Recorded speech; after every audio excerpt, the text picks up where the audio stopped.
Aujourd'hui, je vais te donner 4 astuces pour te permettre d'éviter, de limiter au maximum les arnaques sur Alibaba. La première chose que tu dois faire, à chaque fois que tu recherches un article sur Alibaba, je te conseille de rechercher des articles par fabricant, par fournisseur. Parce que sur Alibaba, tu as la possibilité de rechercher soit par produit, soit par fabricant, soit par région. Moi, le conseil que je te donne, c'est toujours faire ta recherche par fabricant. Parce que sur Alibaba, tout le monde peut vendre. Et dis-toi qu'il y a des gens comme toi qui achètent chez les fabricants pour revendre aussi sur Alibaba. C'est ce qu'on appelle le dropshipping. Donc, pour t'éviter pendant tes recherches de tomber sur des revendeurs, il est préférable pour toi de faire tes recherches par fabricant. Comme ça, tu vas tomber sur les grossistes directement. Et sache que sur Alibaba, c'est quand tu passes la commande qu'on fabrique ton produit. C'est très drôle.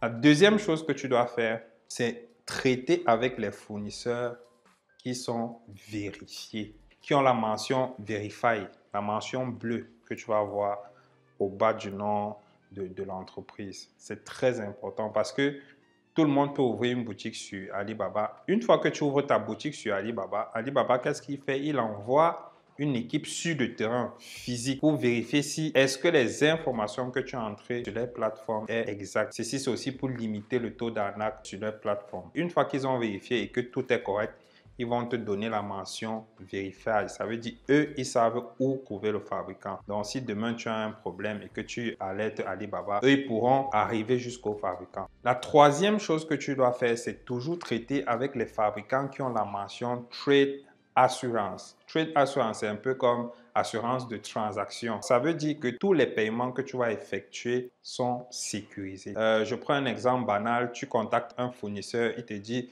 je te livre ta marchandise dans 2 jours. Tu attends 2 jours passent. Après une semaine, tu n'es toujours pas livré. Tu as la possibilité, dans ce cas, de faire un message à Alibaba et de dire, bon voilà, j'ai contacté ce fournisseur. Il m'a dit qu'il me livrait dans 2 jours. J'ai attendu pendant une semaine. Jusqu'aujourd'hui, je n'ai pas été livré. Alibaba va traiter ton problème. Ils vont te demander des preuves. Tu vas envoyer des captures d'écran et ils vont vérifier si tout ce que tu dis est exact. Ils vont t'envoyer ton argent dans ta totalité. Ça, c'est si et seulement si le fournisseur a le Trade Assurance. Donc, ça, il faut toujours vérifier. C'est ça qui sécurise ton argent.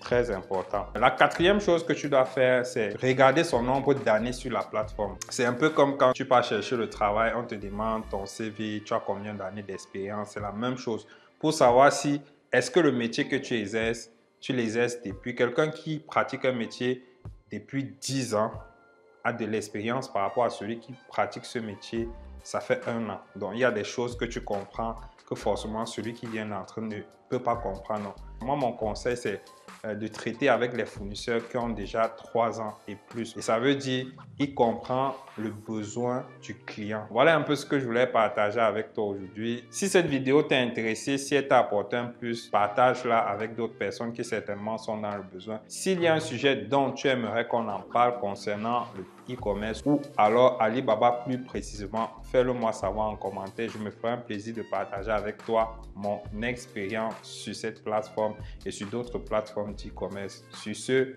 reste focus sur tes objectifs. The best still coming.